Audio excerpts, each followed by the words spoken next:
Assalamualaikum warahmatullahi wabarakatuh. Perkenalkan, nama saya Nurul Munif Nur Istiqomah. Di sini saya akan menjelaskan materi mengenai kebijakan fiskal. Apa sih yang dimaksud dengan kebijakan fiskal itu? Nah, di sini kebijakan fiskal merupakan kebijakan pemerintah dalam pengelolaan keuangan negara dengan mengontrol pemasukan dalam bentuk pajak dan pengeluaran pemerintah untuk memengaruhi pengeluaran agregat dalam perekonomian serta memperbaiki keadaan ekonomi. Nah, itu tadi pengertian dari kebijakan fiskal. Selanjutnya, tujuan kebijakan fiskal.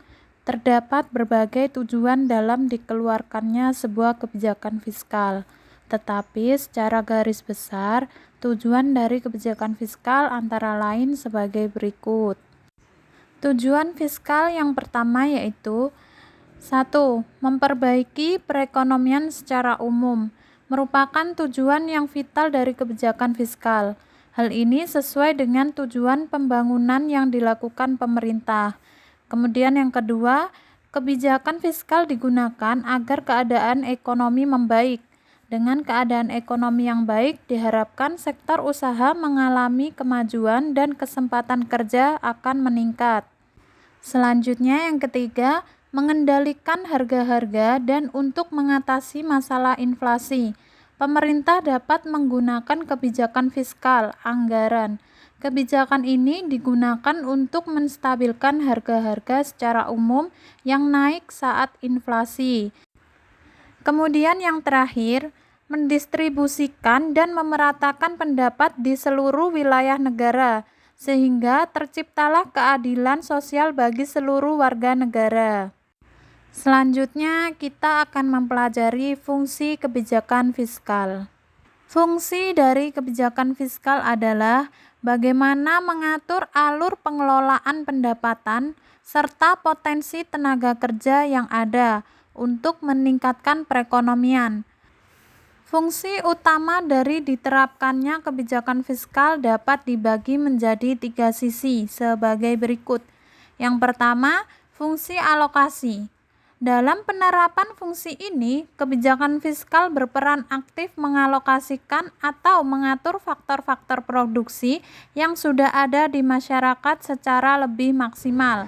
Jika faktor ekonomi tersebut dapat dikelola dengan baik, dapat membantu pemenuhan kebutuhan rakyat, di samping juga memberikan dampak positif terhadap perekonomian secara luas. Kemudian yang kedua, fungsi distribusi. Untuk mencapai fungsi ini, penerapan kebijakan fiskal dapat dimulai dari sistem yang mengatur pembagian dan pemerataan hasil pendapatan negara. Hal ini tentunya menjadi faktor yang sangat penting, mengingat tidak jarang pendistribusian pendapatan negara tidak benar-benar sampai dengan baik hingga ke rakyat banyak. Kemudian yang ketiga, fungsi stabilisasi. Pada fungsi stabilisasi ada beberapa faktor yang dijaga agar tetap stabil, yaitu harga barang kebutuhan pokok, pertumbuhan ekonomi, dan kesempatan kerja yang memadai. Ketiga faktor tersebut merupakan hal yang harus diperhatikan untuk memenuhi fungsi stabilitas dari kebijakan fiskal. Selanjutnya, instrumen kebijakan fiskal. Seperti halnya kebijakan moneter, kebijakan fiskal pun memiliki instrumen yang digunakan untuk menstabilkan perekonomian. Instrumen kebijakan fiskal tersebut adalah sebagai berikut. Instrumen kebijakan fiskal yang pertama yaitu pembiayaan fungsional. Pembiayaan pengeluaran pemerintah ditentukan sedemikian rupa sehingga tidak langsung berpengaruh terhadap pendapatan nasional. Tujuan utamanya adalah meningkatkan kesempatan kerja. Penerimaan pemerintah dari sektor pajak bukan untuk meningkatkan penerimaan pemerintah, melainkan untuk mengatur pengeluaran dari pihak swasta. Untuk menekankan inflasi, diatasi dengan kebijakan pinjaman. Jika sektor pajak dan pinjaman tidak berhasil, Tindakan pemerintah adalah mencetak uang. Jadi, dalam hal ini sektor pajak dengan pengeluaran pemerintah terpisah. Ada pula beberapa hal yang penting dari kebijakan ini antara lain sebagai berikut. Yang pertama, pajak dipakai untuk mengatur pengeluaran swasta, bukan untuk penerimaan pemerintah. Jadi, apabila dalam perekonomian masih ada pengangguran, pajak tidak diperlukan. Kemudian yang kedua, apabila terjadi inflasi yang berlebihan, pemerintah melakukan pinjaman luar negeri untuk menandai penarikan dana yang tersedia dalam masyarakat. Kemudian yang ketiga, apabila pajak dan pinjaman dirasa tidak tepat, pemerintah melakukan pinjaman dalam negeri dalam bentuk pencetakan uang. Selanjutnya, pengelolaan anggaran. Penerimaan dan pengeluaran dengan perpajakan dan pinjaman adalah paket yang tidak bisa terpisahkan. Dalam penjelasan Alvin Hansen, untuk menciptakan anggaran yang berimbang diperlukan resep. Jika terjadi depresi, ditempuh anggaran defisit, dan jika terjadi inflasi, ditempuh anggaran belanja surplus. Menurut kebijakan ini, yang terpenting adalah sebagai berikut. Yang pertama, terdapat hubungan langsung antara belanja pemerintah dan penerimaan pajak, serta penyesuaian anggaran untuk memperkecil ketidakstabilan ekonomi. Kemudian yang kedua, dalam masa depresi yang banyak pengangguran, mengurangi belanja pemerintah merupakan satu-satunya jalan terbaik untuk mengatasinya. Kemudian yang selanjutnya yaitu stabilisasi anggaran otomatis. Dalam stabilisasi anggaran ini, diharapkan terjadi keseimbangan antara pengeluaran dan penerimaan pemerintah, tanpa adanya campur tangan langsung pemerintah yang disengaja. Dalam hal ini, pengeluaran pemerintah ditekan pada asas manfaat dan biaya relatif dari setiap paket program. Pajak ditetapkan sedemikian rupa sehingga terdapat anggaran belanja surplus dalam kesempatan kerja penuh. Dalam kebijakan ini, hal yang diterapkan adalah sebagai berikut. Yang pertama, dalam periode kesempatan kerja penuh, pajak akan diusahakan surplus. Kemudian yang kedua, apabila dalam perekonomian terjadi kemunduran ekonomi, program pajak tidak diubah, tetapi konsekuensinya penerimaan pajak menurun dan pengeluaran pemerintah semakin besar. Kemudian yang selanjutnya yaitu anggaran belanja seimbang.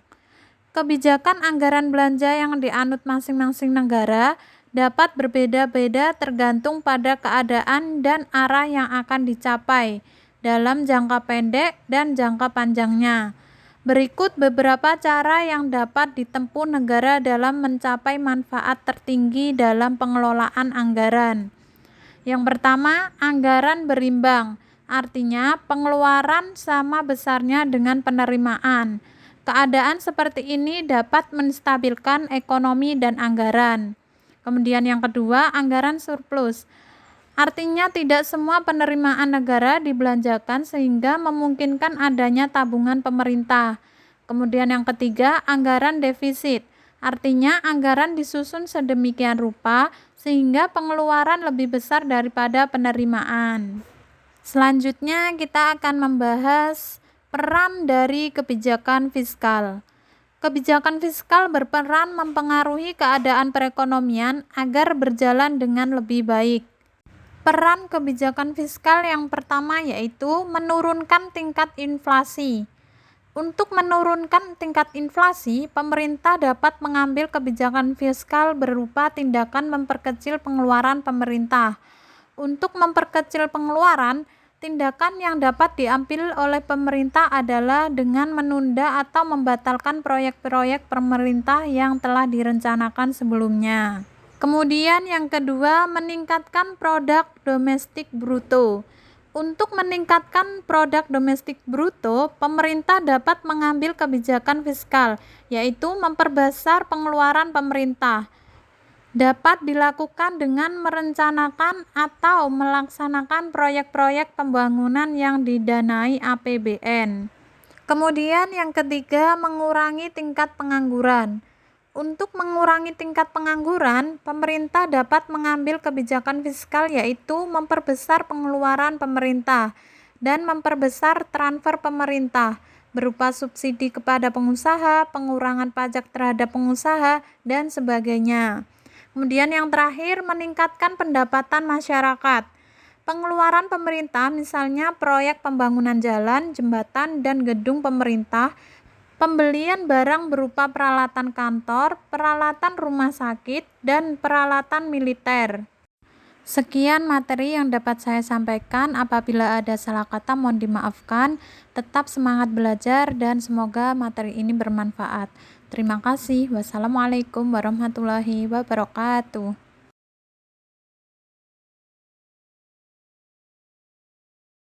Nah, itu tadi peran dari kebijakan fiskal.